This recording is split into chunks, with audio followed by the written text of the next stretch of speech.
Hi, welcome to the channel. I'm Ken Smith, and today's video is about the 1932 Ford V8 engine, the engine that Henry Ford developed in secret and ultimately saved the Ford Motor Company. In the summer of 1931, Henry Ford built his 20 millionth automobile, a four-door Model A sedan. Ford sent the last Model A produced on a cross-country tour, escorted by other cars in the stylish Model A line. The milestone Ford attracted big crowds as it visited cities large and small along the way on its transcontinental tour. States were so proud to be a part of the car's route that special license plates were presented when they stopped to visit. Mayors and governors signed the car's logbook. Helping Ford celebrate the great achievement was a show of admiration and respect for the most popular nameplate ever. Nearly 4 years after it came on the market to replace the legendary but obsolete Model T, the sporty Model A had won the hearts of America. The Model A had style, good looks, dependability, and a quick four-cylinder engine that made it the snappiest performer in the low-price market. But buyers were changing, and Henry Ford, who had ruled the automobile industry for 2 decades, was worried about future sales. The stock market crash of 1929 was hard on the auto industry. The competition was keener than ever now, and Ford's old nemesis, Chevrolet, had been closing the sales gap for some time. Then, in 1929, Chevy came out with a new, straight 6-cylinder engine, and its sales skyrocketed. The new Chevys were not only faster and smoother, but also had the styling to go with it.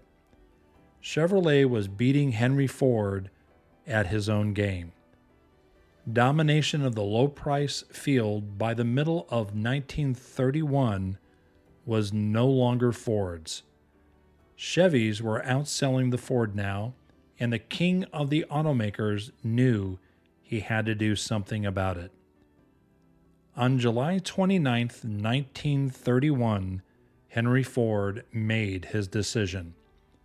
If it was cylinders the public wanted, he was going from 4 to 8, but he didn't tell anyone about his plan, not even his closest associates. Instead, he abruptly announced the closing of 25 of his 36 plants, laying off a total of 75,000 men. These plants would stay closed, according to Ford, until conditions improved. But in his heart, Henry Ford knew it was all over for his four-cylinder car. His ace in the hole was the work being done in secret for over a year in this quiet building on the grounds of his Greenfield Village Museum. It was Thomas Edison's historic old invention laboratory, brought there from his home in Fort Myers, Florida.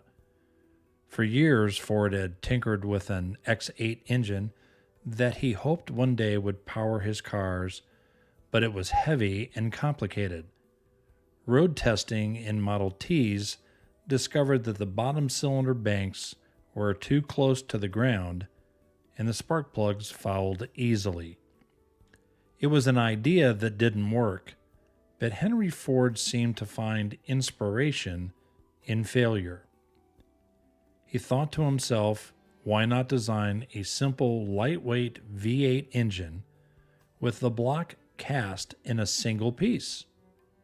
A one-step, low-price V8 would be a breakthrough in engineering, an accomplishment to rival anything he'd ever done before. The experts said it couldn't be done, but after nearly a year, his men had made some amazing progress. Working on the secret V8 engine design was Henry Ford's personal engineer, Charles Schultz. Assisting Schultz on the complex ignition system was Emil Zorlein. Longtime Ford engineer Eugene Farkas was given the task of designing a chassis for the new engine. The men had been told to do the impossible: build a complete V8 engine from a single casting and test it. This was an engineer's nightmare, something many had dreamed about, but none had dared. Yet the standard V8 engine was nothing new to them. Henry Ford had been building V8 engines for his expensive Lincoln line of automobiles for nearly a decade. But the Lincoln V8 engine was like all the others in the industry, cast in complex sections, machined and then bench assembled.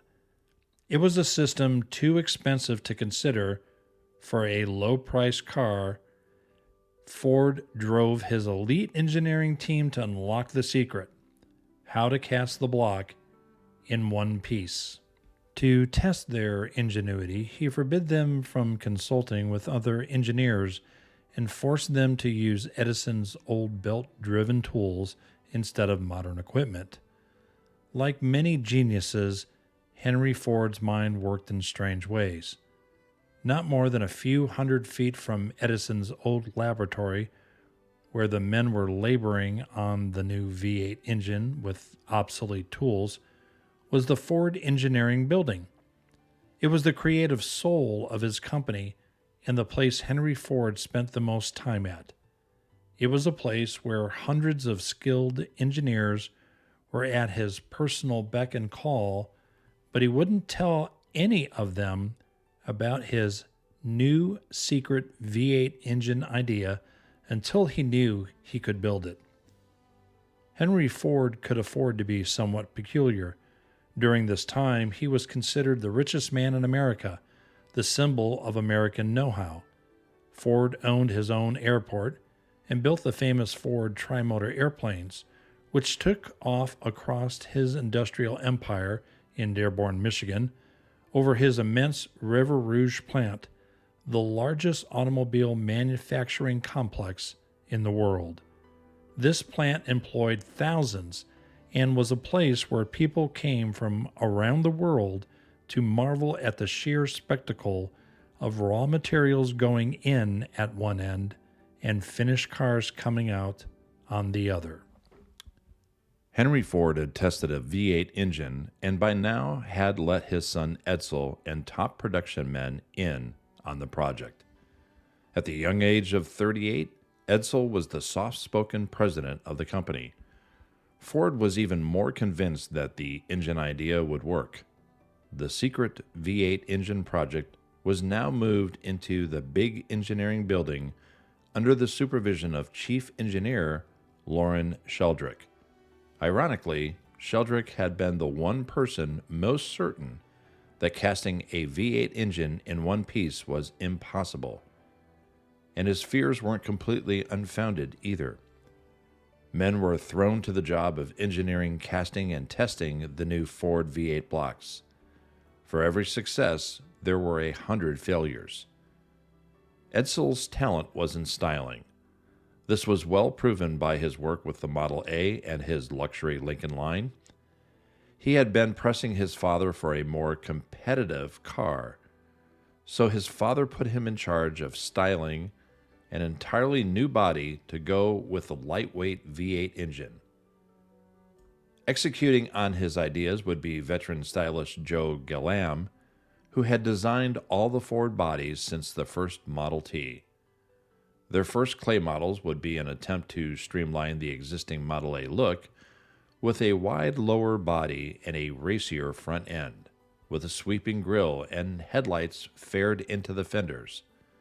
But as the designs developed, the front end treatment would follow along the more traditional lines of the company's big, elegant Lincoln.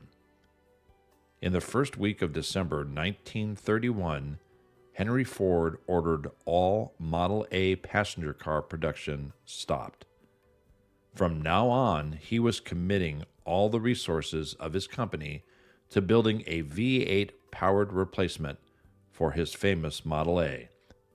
Until further developments, he would leave the press and the public in the dark about his new V8 engine. The first prototype shows the evolution of Ford's V8 engine design. The starter was mounted above the bell housing, and the exhaust manifold wrapped around to the front. It was now January 1932. Millions had been spent in the casting problems with the V8 engine, and they were still not solved. Finally, production boss Charles Sorensen rolled up his sleeves and personally directed the first successful casting. From that day on, the men would call him Cast Iron Charlie. Meanwhile, the entire Ford organization was edging towards the brink of disaster. Dealers had no new cars to sell. Many were barely getting by selling parts and used cars. A lot of dealers eventually went broke. In the first week of February 1932, Henry Ford broke his silence. He announced to the public that he was launching a brand new, low-priced Ford V8, along with an improved four-cylinder car called the Model B. By the end of the month, men were returning to the plants to learn how to build the new cars, and the big River Rouge plant began gearing up again for production at last. After millions spent, came the day the company was waiting for. On March 9th, 1932, the first Ford V8 came off the line as his son Edsel and members of his staff gathered for the event. Henry Ford triumphantly stamped engine number 18-1. The 18 stood for Model 18, the V8 passenger car. A new era was dawning. Ford's trademark low price and dependability was now blended with the smooth power of an economical, lightweight, single-casted V8 engine.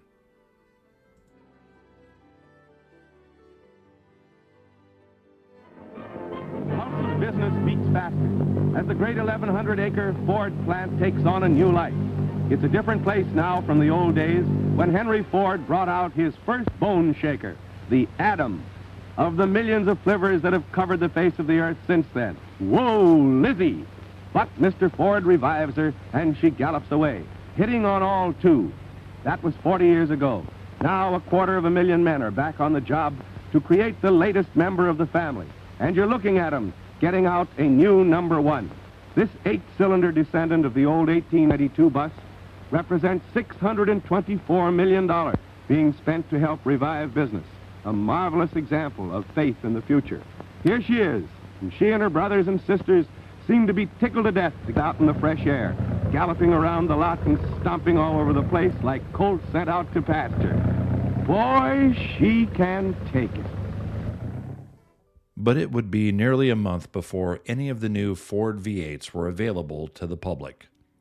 In the meantime, the new models were road tested on the rough back lot of the River Rouge plant. It wasn't a very sophisticated test track at all, but it did do the job. A flooded Dearborn Street was made to order for giving the ignition the waterproof test. As assembly plants across the nation from Buffalo to Seattle geared up for the Ford V8 production, large crowds of interested spectators, dealers, newsmen, and job seekers gathered at the factory gates for any new word coming from Dearborn. To gain time and build dealer enthusiasm for the new V8, the Ford sales department sent out a promotional film introducing both the new car as well as the new V8 power plant. This new V-type 90-degree engine develops 65 horsepower. Like all other Ford engines, it is simple in design and construction, and it is remarkably smooth in performance. Now we shall see how parts for the new V8 Ford car are inspected and checked. First, the crankshaft. This Ford-developed machine measures the static and dynamic unbalance of the crankshaft. Once the unbalance is obtained, it is a matter of only a moment to determine the amount of metal necessary to be removed from the throes of the shaft to bring it into balance, and it must balance within 3/10 of an inch-ounce, an exceedingly close limit. This machine, operating somewhat differently, also checks the static and dynamic unbalance of the crankshaft. The camshaft is carefully checked for accuracy. On this specially developed gauge, the spacing of the cams and bearings is checked. They must be in their proper position within 10/1000ths of an inch. This gauge checks the rear bearing flange, and this one, the location of the fuel pump plunger eccentric. Both are held true within 10/1000ths of an inch. Still another inspection of the camshaft. Here the contour of the cams is gauged. They are not permitted to vary more than 2/1000ths of an inch. Connecting rods, vital parts of the engine, are closely checked. The diameter of the piston pinhole must be held true within 3/10,000ths of an inch. Here, the big end of the connecting rod is weighed as a check on the dynamic balance.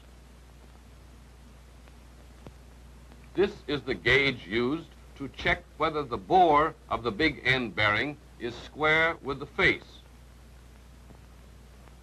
Take little things like the piston pins. Here's where they are inspected. In this gauge, the pin is checked for length, 2 13/16 inches. The location of the ring groove is also checked here.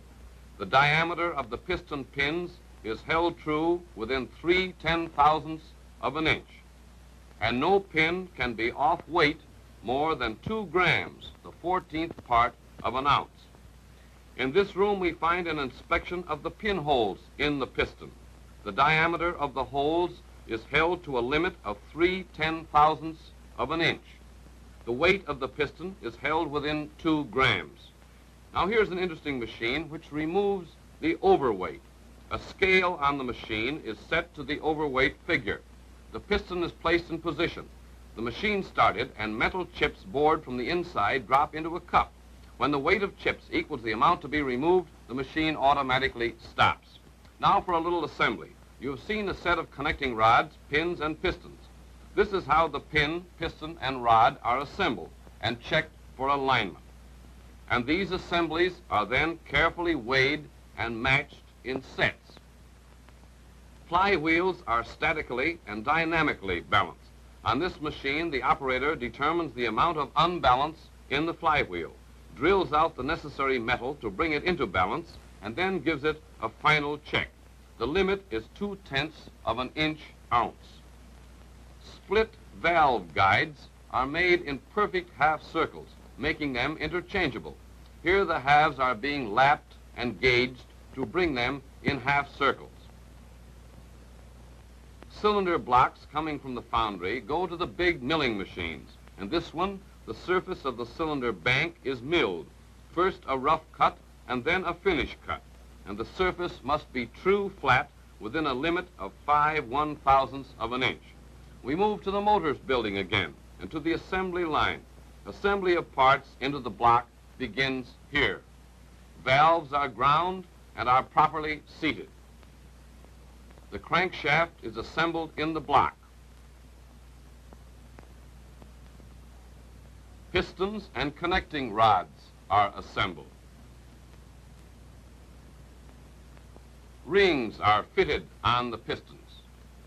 Connecting rods from opposite cylinders are attached to the same crank pin throw and oscillated in special floating double area bushings. Valve chamber cover plate with manifold integral and cylinder heads are soon assembled. Next comes the oil pan. Then the transmission and the clutch are attached.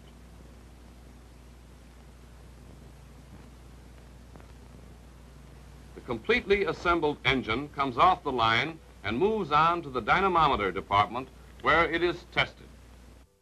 As the frame with axles attached arrived at the right place on the line, the engine was lowered in.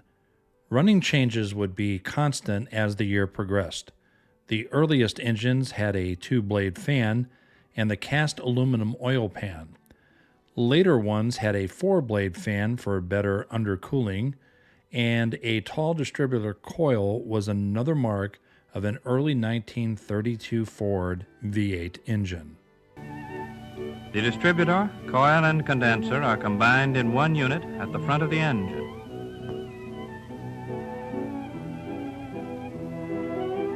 The distributor rotor operates directly on the end of the camshaft with no interposing gears, so there is perfect timing all the time.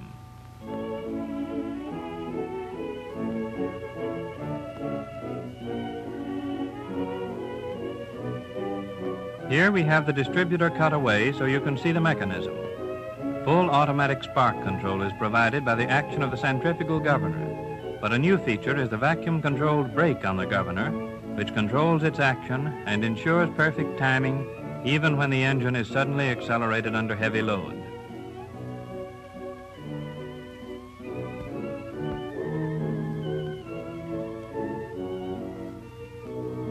Spark plugs are connected with the distributor by heavy insulated cables, which are carried in waterproof conduits from each cylinder bank. The distributor also is waterproof. You will be interested in the way the engine is mounted in the chassis. It is completely cushioned on rubber. It is mounted on rubber at 2 points in front, and it is attached to a rubber insulated plate in the center crossmember. An easily accessible cup provides lubrication for the clutch throwout bearing.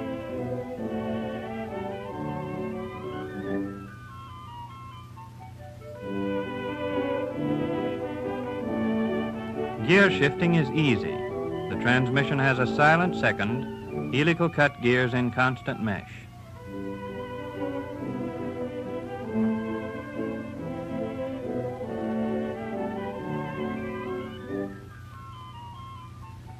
And the synchronizing device permits quiet shifting between first and second gears up or down with no possibility of clashing gears.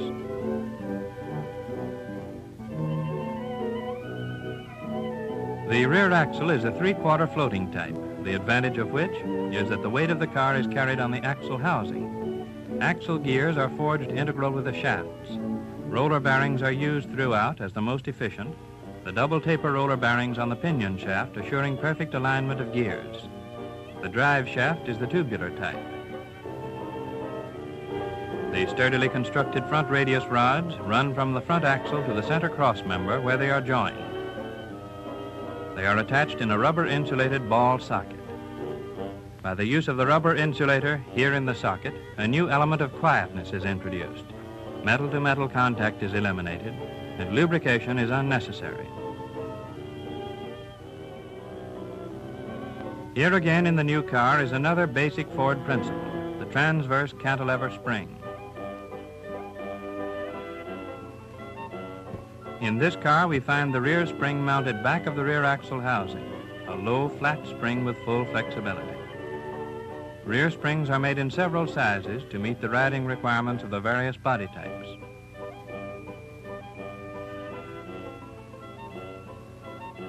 The shock absorbers, when installed on the car, are set to provide the proper cushioning effect from normal driving conditions on a smooth road. After that, they automatically adjust themselves to all roads. Here's how the shock absorbers perform. This machine was built to test them out, and the wheels are jolting more violently than they would on any road over which the average driver travels. Yet you have only to look at the glass of water to see how the shocks have been absorbed and how steadily the frame rides. Brakes are of the 4-wheel mechanical type. The service brake has a braking surface of 186 square inches. The brake drums are of a special cast alloy iron, and tests show that they will not easily score.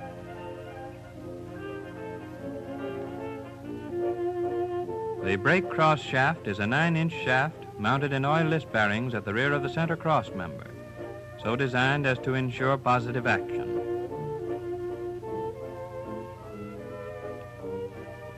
The brakes are simply constructed, are self-centering, and designed to bring the car to a stop quietly, quickly, and smoothly with the least effort.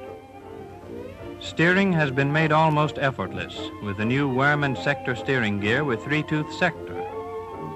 Another feature is that the thrust bearings are automatically adjusted.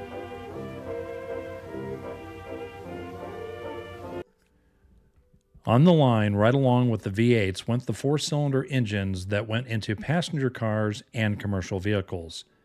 Henry Ford had taken a big gamble in bringing out a V8, but the trusty four-cylinder engine that had served him so well in the Model T and Model A was still available for those customers who wanted it. Installing the firewall and dash on the chassis before the body was also unique to the 32 Ford model. It was an idea that hadn't been used since the Model T. In theory, it made installing the instruments easier, but in actual practice, the body was harder to fit and it slowed down the assembly line. There were other features unique to this model. The frame side rails now formed part of the body, and the spare tire hanger doubled as the frame rear crossmember. The 1932 Ford wheels also had some new changes. On March 31st, 1932, just 3 weeks after the first one came off the line, the new Ford V8 was at last unveiled to the general public. The company's official introduction of the long-awaited cars was at the big Highland Park showroom on Woodward Avenue in Detroit, Michigan. Many Americans were out of work because of the deepening depression, yet nearly 6 million of them across the nation turned out to see the cars in just the first 2 days of their introduction. The beautiful styling of the 1932 Ford V8 was a big hit with critics and the public alike, yet the 8-cylinder engine was the subject of hot debate among skeptics. Some contended that twice the cylinders of Henry Ford's old 4-cylinder meant twice the gas consumption. Others feared that the pistons fired at an angle like the Ford V8s would wear out on the bottom side. In San Francisco, the cars made their debut at the Civic Auditorium. Here, too, the new Fords with their compact V8 engines were the talk of the town. After 30 years, Henry Ford had at last built an automobile not just for utility, but with the engineering ride and beauty that customers were now demanding. The 1932 model pioneered many firsts in Ford design. It was the first to have a fuel pump and the first to have the gas tank at the rear of the car. The lineup included the two-door sedan. The deluxe sedan had a nearly identical body, but came with a plush interior and cowl lights and different interior trim. The four-door sedan and deluxe four-door sedan had the same differences, but between the four different models, it rounded up the closed car offerings quite nicely and made great family cars for the average working man.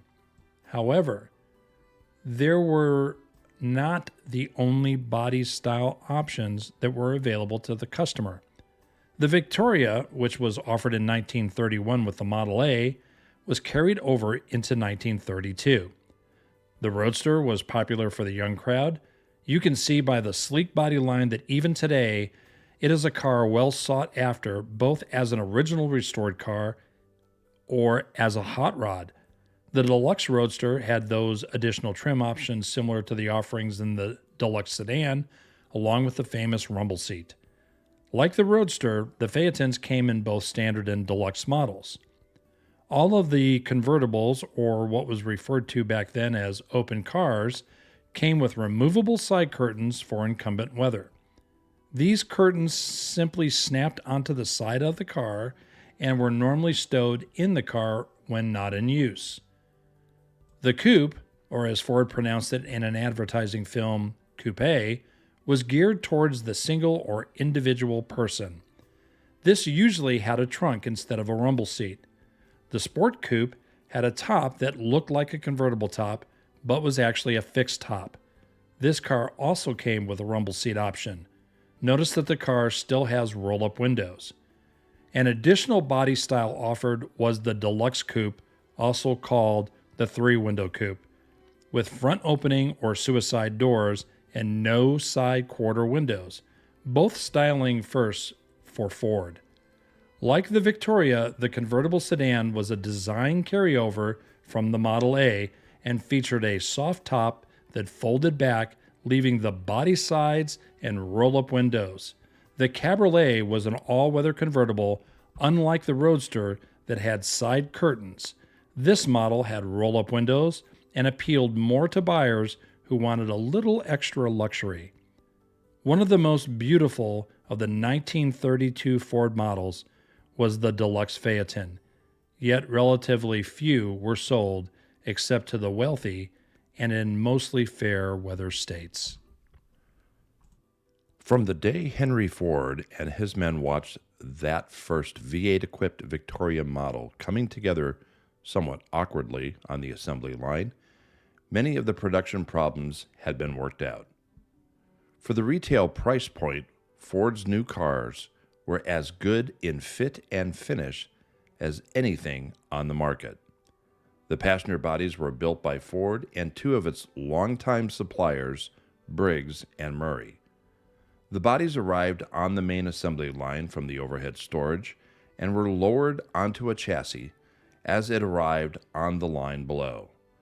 The process required 11 men to line up the body and a system of teamwork to quickly attach all the parts and bolt it down. Henry Ford was fussy about the workmanship, and the men were required to use fender protectors and fill out inspection tags. Fitting the hood was one of the last assembly operations before the car rolled off the line on the 32 Ford model. It was discovered that one man could do it better than two. The men had to be versatile. Trucks were built on the same line right along with the cars. Finished Fords were checked in the delivery yard, where they were held for dealers to pick up for shipment by truck or by ship. In May of 1932, Ford Motor Company opened a new plant in Seattle, Washington. It was the first with an assembly line designed specially for the new V8. Enthusiasm was high, and the speakers were eloquent at the opening ceremonies.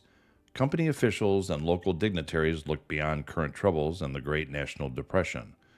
They spoke of the wonderful opportunities that lay ahead to sell cars and build the Seattle economy. But unfortunately, the Pacific Northwest was hit harder than most. With the calamity of unemployment increasing, Ford production was based on buyer orders. In the entire month of May, only 250 cars were ordered by dealers for all of Washington, Oregon, Idaho, and the territory of Alaska. Still, expectations were high as Ford officials took VIPs on tours of the plant in a pair of its classy new Fords, a fancy open Phaeton and a sporty Roadster.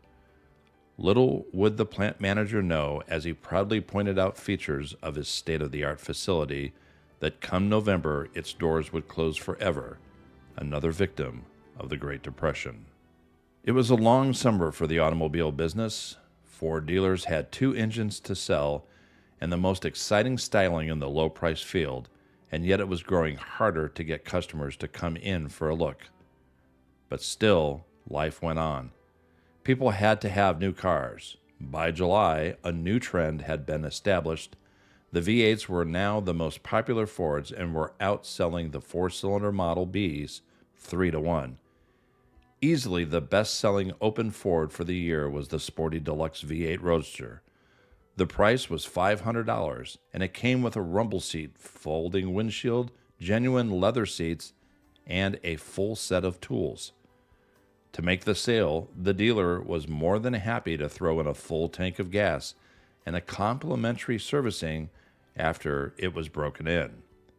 The best-selling Ford for 1932 was the two-door sedan.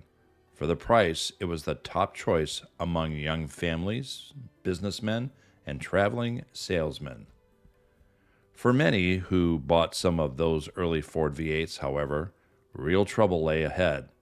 Soon, owners began complaining about excessive oil use. Dealers were getting cars back from the customers with worn-out engines. Some of the V8 engine blocks had pinholes from bad castings, and nearly all of them suffered from a faulty pan design that caused the oil to surge away from the lubricating points on hard turns. Ford dealers had to repair or replace many engines while the company worked hard to counter the bad publicity. It was decided to sponsor a new Ford V8 on the endurance run through California's hot Mojave Desert. The run would feature veteran race car driver Eddie Pullen and start with all the incidental publicity and official good wishes at the desert town of Rosamond, California. The starting date was the 6th of June, 1932. Co-sponsor was Pennzoil Motor Oil. The car was a stock 1932 Ford Victoria. It was Pullen's job to prove to the automotive world that the Ford V8 could take it, that its quick V8 engine could stand up to the worst kind of punishment under the worst kind of conditions.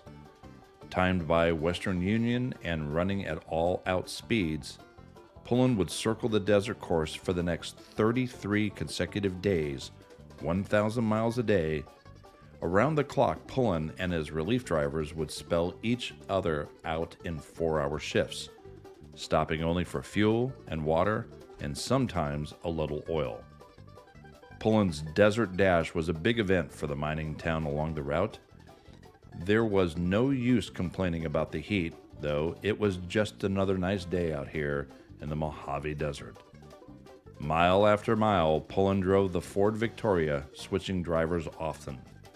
In all, 155 different drivers would take a turn at the wheel, driving through the desert heat day and night for over a month in one car. Pullen finished the high-publicized endurance run back at Rosemont, but the stunt was more than a publicity story reported. Pullen's car was actually testing a new engine oil pan design. A baffle had been added to keep the oil from surging on turns. The success of the endurance run proved to Ford engineers that the problem was solved and that the V8 engine had finally passed the test. After the Mojave run, Pullen took the Marathon Ford on a publicity tour of the West. At Maryville in Northern California, the car was put on display at a local miniature golf course with night lights. Here, the public was invited out to see the famous V8 along with the rest of the Ford line. The car Henry Ford had bet his whole fortune on with an engine they say couldn't be built would go down in history not only as an automotive milestone, but as the car that saved the Ford Motor Company from its competition and possibly bankruptcy. And it made the Flathead V8 engine synonymous with the name Ford for the next 2 decades. For the money, the 1932 V8 was the fastest car in America. It had everything: youthful style, durability, economical, and an appeal that would make it the most popular car ever to hot rod. The 1932 Ford opened a whole new chapter in the romance of the automobile that continues to this day. I hope you enjoyed today's video. Remember to give us a like and subscribe, but more than anything else, be blessed.